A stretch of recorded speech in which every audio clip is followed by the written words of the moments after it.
इस वीडियो को लाइक कीजिए, अपने दोस्तों के साथ शेयर कीजिए और अगर अभी तक आपने हमारे चैनल को सब्सक्राइब नहीं किया तो इसे सब्सक्राइब कर लीजिए और साथ ही मौजूद बेल आइकन को दबा लीजिए ताकि आपको तमाम नई स्टोरीज मिलती रहे।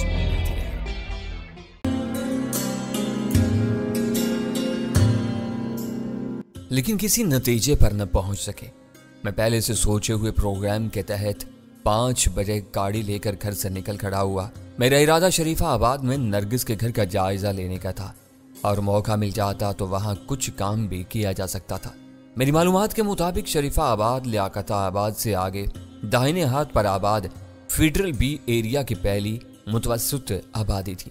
यहाँ गुंजान आबादी होने की वजह से लोग एक दूसरे से वाकिफ होने पर मजबूर थे। थोड़ा सा वक्त सर्फ करके मैं नरगिस से राब्ते का कोई ना कोई बहाना निकाल सकता था। मैं हसन स्क्वायर और गरीबा आबाद से होता हुआ जरा सी देर में शरीफा आबाद की साफ सुथरी और तालीम याफ्ता आबादी में दाखिल हो गया। मैंने एक जनरल स्टोर वाले से इस पते के बारे में दरियाफ्त किया तो मकान नंबर देखते ही वो बोला, आप नसरीन बाजी से मिलने आए हैं? मेरे जवाब का इंतजार किए बगैर वो मुझे रास्ते के बारे में बताने लगा। उसके बताए हुए रास्ते में इतने मोड़ थे कि कुछ आगे जाने के बाद मुझे भटकने का एहसास हुआ। मैंने गाड़ी रोककर एक दुकानदार से सवाल किया तो वो भी पता देखते ही समझ गया कि मैं नसरीन बाजी का मेहमान था और फिर उसने मुझे रास्ता समझा दिया। वहां से आगे बढ़ते हुए मेरे जहन में नसरीन बाजी के बारे में तजस्सुस बेदार हो चुका था। वो इस इलाके में दूर तक मशहूर थी और उसका पता बेशतर दुकानदारों को अजबर था। तीसरी जगह मैं बिला जरूरत रुक गया।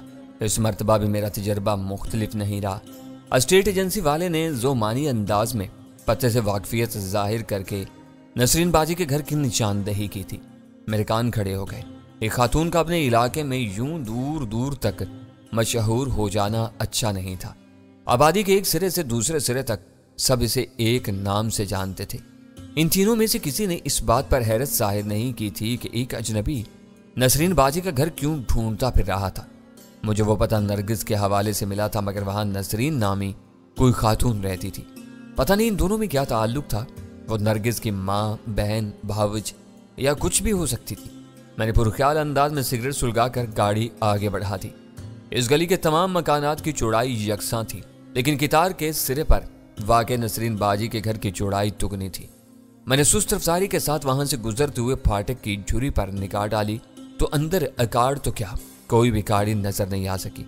गली में दीवार के सहारे एक सुजुकी खैबर जरूर खड़ी हुई थी। अकरम इलाही ने बहुत वसूख से दावा किया था कि मकबूल चौधरी फरार के बाद नरगिस के घर पर ही पनाह लेगा, मगर मैं इस दावे से मुत्तफिक नहीं था। खतरात में घिर जाने के बाद कोई आम आदमी भी ऐसे ठिकाने का रुख करने की हमाकत नहीं करता जहां उसके पाए जाने के इम्कानात दूसरों और खास तौर पर किसी दुश्मन के इल्म में हो। मैं वहां सिर्फ इस इरादे से पहुंचा था कि नरगिस से मकबूल के बारे में कोई खबर निकाल सकूं। नसरीन बाजी की शोहरत की वजह से मुझे अपने इरादे में कामयाबी होती नजर आ रही थी। इस मकान का जायजा लेने के बाद मैंने पूरी आबादी का एक चक्कर लगाया और यूं कुछ वक्त गुजार कर दोबारा वहां पहुंचा। इस वक्त तक दीवार के साथ खड़ी हुई खैबर जा चुकी थी। मैंने इस खाली जगह में अपनी गाड़ी खड़ी कर दी। दिल ही दिल में तैयारी करते हुए मैंने गाड़ी लाक करके सतून पर लगा हुआ काल बेल का बटन दबा दिया। मकान के अंदरूनी हिस्से में बजने वाली घंटी की मुतरन्नम आवाज मेरे कानों में आई। मुख्तसर से इंतजार के बाद फाटक का जैली दरवाजा खुल गया। एक बनी समरी और खूबरू लड़की को अपने रूबरू पाकर मैं चंद लम्हों के लिए सटपटाया, मगर फिर मैंने फौरन ही खुद को संभाल लिया। मैं नसरीन बाजी से मिलने आया हूँ, मैंने उसके किसी सवाल से पहले कह डाला। अंदर आ जाइए। लड़की ने एक तरफ हटकर मुझे अंदर दाखिल होने का रास्ता दे दिया। दोहरे प्लाट पर बना हुआ वो मकान काफी कुशादा था। मेरा इस्तकबाल करने वाली लड़की ने मुआज़रत की कि ड्राइंग रूम में कुछ मेहमान बैठे हुए थे। वो मुझे एक छोटे और आरास्ता कमरे में ले गई। कमरे में दाखिल होने से पहले मुझे मकान के अंदरूनी हिस्से में सर से पैर तक तैयार एक और लड़की गुजरती हुई नजर आई। मसहरी और मुख्तसर सोफों से मुज़य्यन इस कमरे में बैठने के बाद मेरी मेजबान ने दिलावेज मुस्कुराहट के साथ जुबान खोली। मेरा नाम नीमा है। आपको किसने भेजा है? इस घर में रहने वाली बल्कि नजर आने वाली दोनों लड़कियों में मुझे खानादारी के जौहर का शदीद कहत महसूस हुआ था, वरना आम घरों में लड़कियां यूं हर वक्त निक सुख से तैयार होकर नहीं रहती। इस मुजाहिदे की बिना पर नसरीन बाजी की शोहरत के बारे में मेरे शुबहात रासिख हो गए। इस वक्त तो दिल के हाथों मजबूर होकर आए हैं میں نے ہلکی سی اوباشانہ مسکراہٹ کے ساتھ کہا۔ کچھ عرصے پہلے جاوید نے نسرین باجی کا ذکر کیا تھا، آج دل گھبرایا تو میں ادھر نکلا۔ اچھا؟ نیما نے میرے بہانے کو بلا عذر تسلیم کر لیا۔ وہی جاوید جو پلازا پر آٹو پارٹس کا کام کرتے ہیں؟ شاید وہی ہو۔ میں یار کی یاری سے مطلب رکھتا ہوں، اس کے کام دھندے کی پرواہ نہیں کرتا۔ آپ اچھی باتیں کرتے ہیں، وہ ایک ادا کے ساتھ مسکرا کر بولی۔ میرے ساتھ بیٹھیں گے یا کسی اور سے بھی ملنا پسند کریں گے؟ اس وقت میری 2 سہیلیاں بھی یہاں موجود ہیں، ان میں سے کسی کا نام نرگس بھی ہے؟ میں نے نظریں ترچھی کر کے دھیرے سے پوچھا۔ نرگس گئی ہوئی ہے، میرے ساتھ ٹینا اور ماریا موجود ہیں۔ بلاؤں نے؟ میری میزبانی تم نے کی ہے، میں کسی اور کو بلا کر تمہاری دل آزاری نہیں کروں گا۔ شکریہ، وہ پلکیں جھپکا کر بولی۔ ہمارے ساتھ تو روز یہ ہوتا رہتا ہے جی، باجی کی تربیت یہی ہے کہ ہمیں مہمان کی مرضی، پسند اور خوشی کا خیال رکھنا چاہیے۔ میں نے اس کی دلجوئی کے لیے بے تکلفی سے اس کے شانے پر ہاتھ رکھنا چاہا تو وہ بھڑک کر مجھ سے ذرا دور سے رکھے۔ نہیں، یہ باجی کے اصول کے خلاف ہے، پہلے 1500 روپے دے دیں، پھر میں آپ کے ساتھ بیٹھ کر باتیں کرتی رہوں گی، چاہیں گے تو بوتل بھی آ جائے گی، 1500 اس کے ہوں گے۔ یہ ظلم ہے، میں نے اپنی جیب میں ہاتھ ڈالتے ہوئے کہا۔ تمہاری وقت ایک بوتل سے بہت زیادہ ہے، یہ آپ کی مرضی ہے، جو دیں گے سلام کر کے قبول کر لوں گی۔ اس کے چہرے پر پہلی نظر پڑنے کے بعد میں تصور بھی نہیں کر سکا تھا کہ وہ اس قدر بے حجابی سے سارے معاملات از خود طے کر لیتی ہوگی۔ میرا خیال تھا کہ میں نے ٹینا اور ماریا کو بلانے سے انکار کر کے نیما کے دل کے کسی گوشے میں ذرا سی جگہ پیدا کر لی تھی۔ اس کے ساتھ تھوڑا سا وقت گزار کر شاید میں کام کی کوئی بات معلوم کر سکتا تھا۔ میں نے اسے 2000 روپے دیتے ہوئے یہ بات جتا دی کہ اس میں 500 روپے صرف اور صرف اس کے تھے۔ اس نے میرے قریب ہو کر مجھے سلام کیا، 500 کا ایک سبز نوٹ اپنے بلاؤز میں اڑسا اور 1 منٹ کی اجازت لے کر کمرے سے نکل گئی۔ میں نے وقت گزارنے کے لیے سگریٹ سلگا لی۔ چند منٹ بعد وہ آئی اور مجھے وہاں سے اٹھا کر ایک اندرونی خوابگاہ میں لے گئی جو پہلے کمرے سے زیادہ کشادہ، آراستہ اور خوشبودار تھی۔ 500 روپے اس کمرے کے ہوں گے، اس نے اٹھلا کر کہا۔ 2000 روپے سے محرومی کے بعد نیما کی وہ نئی شرط میرے لیے بہت ناگوار ثابت ہوئی، مگر میں اس وقت نرگس کے گھر میں موجود تھا، اس لیے اپنے غصے کو پی گیا۔ میں نے مصنوعی مسکراہٹ کے ساتھ کہا، اگر میں تمہیں لے کر ڈرائیونگ پر جانا چاہوں تو تمہیں کوئی اعتراض تو نہیں ہوگا؟ بالکل نہیں، وہ خوش ہو کر بولی۔ یہاں ایسے دلیر مہمان بہت کم آتے ہیں، ہمارے ساتھ باہر نکلنے میں ہر ایک کو اپنی عزت کا تھڑکا لگا رہتا ہے۔ بے وقوف ہوتے ہیں، انہیں یہ نہیں معلوم ہوتا کہ وہ اس 4 دیواری میں قدم رکھتے ہی اپنی عزت گنوا بیٹھتے ہیں۔ آدمی کی اصل عزت وہ ہوتی ہے جو خود اس کے دل میں اپنے لیے ہوتی۔ ایک بات بتا دوں، تم رات بھر بھی مجھے شہر میں گھماتے رہو تو مجھے اعتراض نہیں ہوگا۔ معاملات طے ہوتے ہی وہ آپ شناب سے تم پر آ گئی اور اپنی بات جاری رکھتے بولی، آخر میں تمہیں پھر یہیں آنا پڑے گا۔ باجی اپنی لڑکیوں کو کسی ہوٹل میں نہیں جانے دیتی، وہاں آئے دن پولیس کی پکڑ دھکڑ ہوتی رہتی ہے۔ 5 اسٹار ہوٹلوں میں پولیس قدم تک نہیں رکھ سکتی۔ میں نے اسے آزمانے کے لیے کہا۔ وہ ہنس پڑی۔ 5000 کے کمرے میں راتیں گزارنے والے 1500 میں ہمیں نہیں لے جاتے، ان کے کام دوسرے ہوتے ہیں، تم ان میں سے معلوم نہیں ہوتے، وہ اپنا بندوبست فون پر کر لیتے ہیں۔ میں نے اپنی مرضی سے اسے 500 روپے فاضل ادا کر دیے تھے، مگر مجھے بیوقوف بن کر 5 روپے لٹانا بھی منظور نہیں تھا۔ میں نے اس پر واضح کر دیا کہ کمرے کی ضرورت ہوئی تو واپسی پر کچھ طے کر لیا جائے گا۔ اس نے میری بات سے نہ جانے کیا مفہوم نکالا کہ دونوں ہاتھوں سے منہ دبا کر ہنسنے لگی۔ وہ بے باک ضرور تھی مگر بدتمیز نہیں تھی۔ اپنی ہنسی پر قابو پا کر جلد ہی میرے ساتھ ہوتی۔ اس وقت سورج اپنے سفر کی آخری منزل کی طرف رواں تھا، فضا میں ہر طرف اجالا پھیلا ہوا تھا۔ گھر سے باہر نکل کر میں نے پہلی بار غور سے اس کی طرف دیکھا تو میں اس پر ترس کھائے بغیر نہیں رہ سکا۔ وہ خوبصورت اور کم عمر تھی، نہ جانے کن مجبوریوں کے تحت گناہوں کی اس بھیانک دلدل میں اتری ہوئی تھی۔ یہ اس پیشے کا عالمی اصول ہے کہ پہلی ملاقات پر لڑکی کا ماضی کریدنے کی فطری کوشش کی جائے تو وہ ہمیشہ اپنی مظلومیت اور بے چارگی کے اظہار کے لیے ایک مخصوص اسلوب اختیار کرتی ہے۔ میں نے گفتگو کی ابتدا اس کے مختصر سے نام سے کی تو اس نے اعتراف کیا کہ وہ اس کا نام فرضی تھا۔ گھر بار کی عزت کے لیے وہ اور اس جیسی ہر لڑکی اپنا اصل نام چھپاتی تھی۔ وہ غریب گھرانے کی سب سے بڑی بیٹی تھی۔ چند برس پہلے باپ کے انتقال کے بعد ماں، 3 چھوٹی بہنوں اور سب سے چھوٹے بھائی کی کفالت کا بوجھ سر پر پڑا تو وہ گھر سے ملازمت کی تلاش میں نکل کھڑی ہوئی۔ وہ خوش روح اور خوش گفتار تھی، انٹر پاس تھی، اسے آسانی سے ملازمت مل گئی، مگر دوسرے ہی ہفتے اسے اندازہ ہو گیا کہ اس کا باس اسے دفتری کاموں کے ساتھ کچھ ذاتی کام بھی لینا چاہتا تھا۔ اپنی شاندار دفتر کی خلوت میں اس نے نیما کو شاندار مستقبل کے خواب دکھا کر اپنے چنگل میں لینا چاہا تو وہ خوفزدہ ہو کر اس کے دفتر سے بھاگ نکلی۔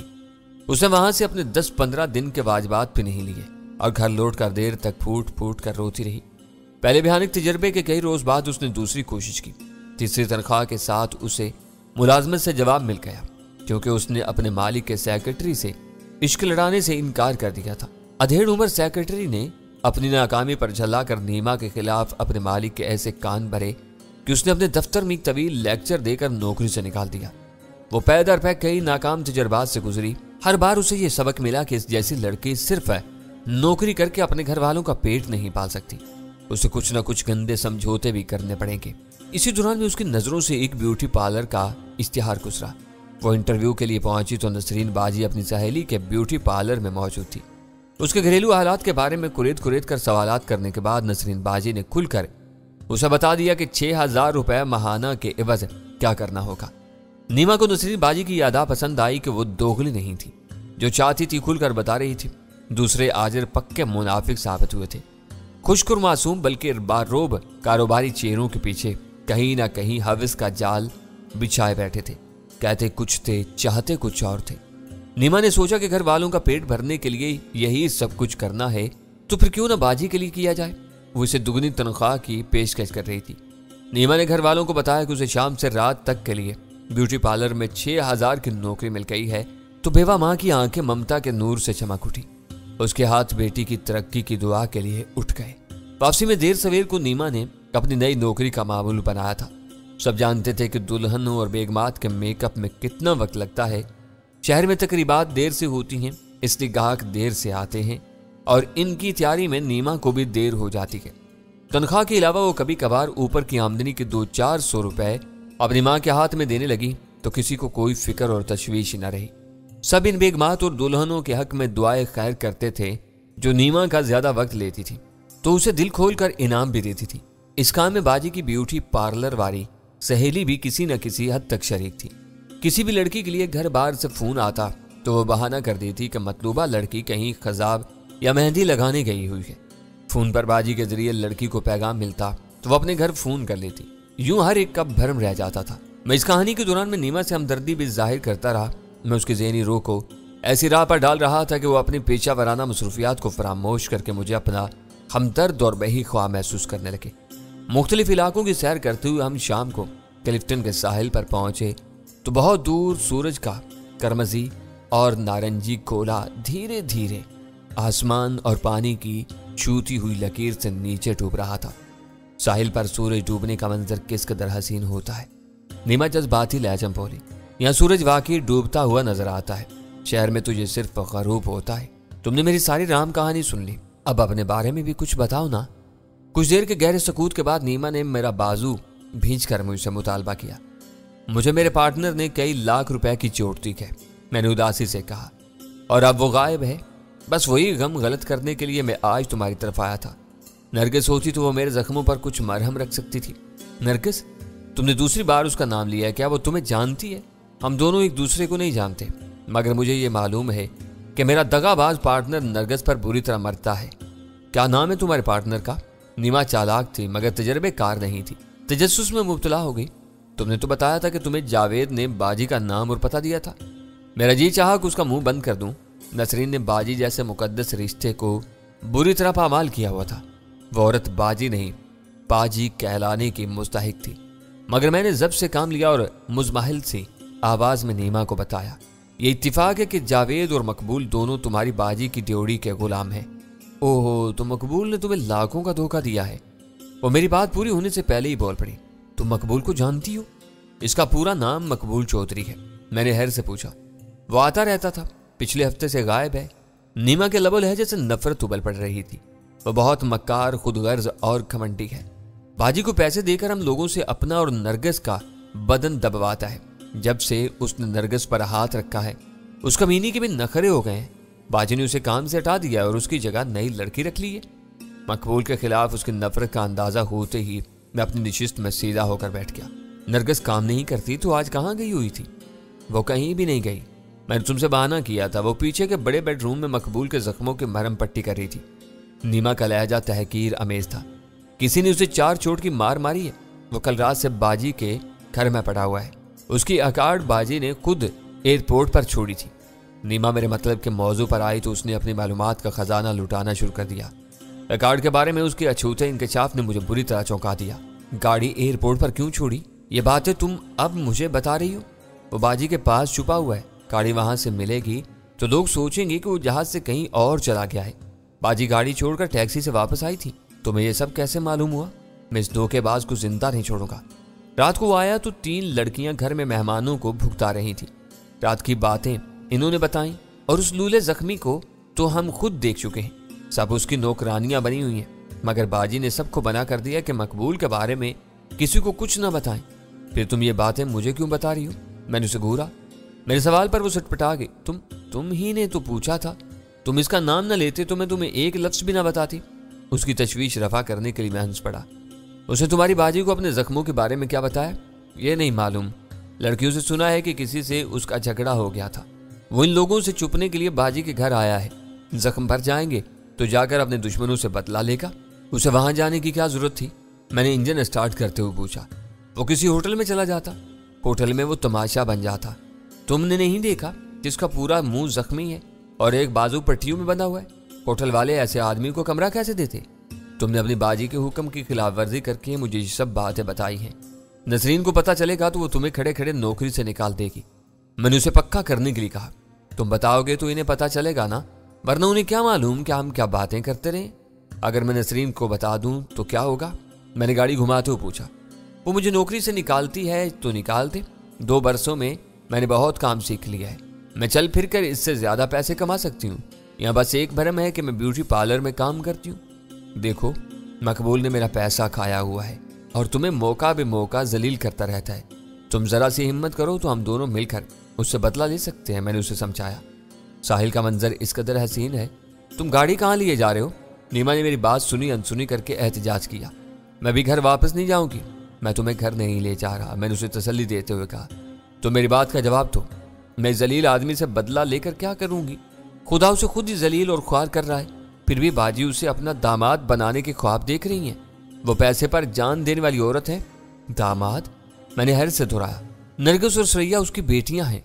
मुझे तो लगता है कि बाजी गंदे बाजार से उठकर शरीफों की बस्ती में आबसी है। जब ही अपनी बेटियों को भी काम पर लगाया हुआ है। जब से नरगिस ने मकबूल पर डोरे डाले हैं, वो रोज नए नमूनों की बदतमीजियां बर्दाश्त करने से बच गई है। नसरीन के बारे में नीमा की राय से इख्तलाफ करने की जरा भी गुंजाइश नहीं थी। इसके रगों में शरीफ खून दौड़ रहा होता तो वो खुद जो चाहती करती रहती, लेकिन अपनी बेटियों को गलत रास्ते पर न लगाती। नीमा इससे 1000 दर्जे बेहतर और अजीम थी कि अपने घर की इज्जत की खातिर नाम बदल कर वो गंदी नौकरी कर रही थी। जायज रोजी के हसूल के लिए उसका हर तजर्बा नाकाम हो चुका था और उसने मजबूरी के आलम में महज अपने घर वालों के लिए नसरीन की नौकरी कबूल की थी। तुम्हें कुछ भी नहीं करना पड़ेगा।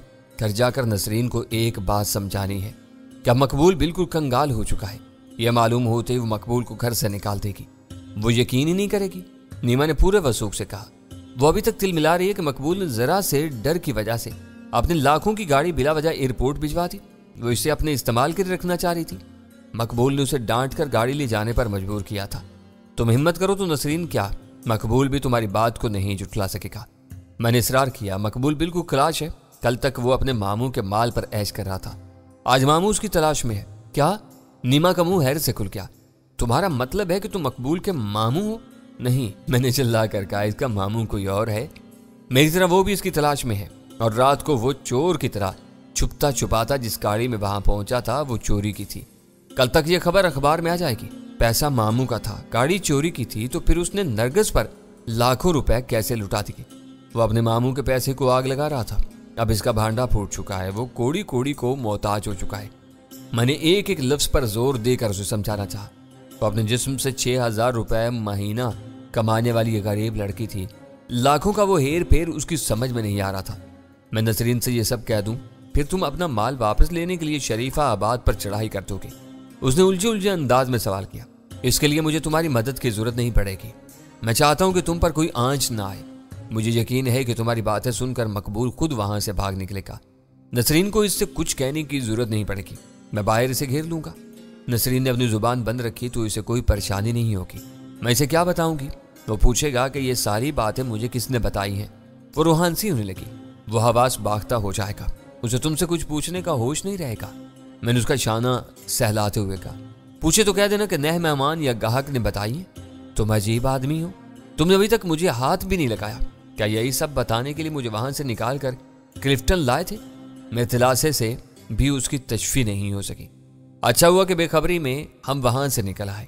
نسرین کے گھر میں بیٹھے رہتے اور اچانک اس سے سامنا ہو جاتا تو وہاں بہت خون خرابہ ہوتا۔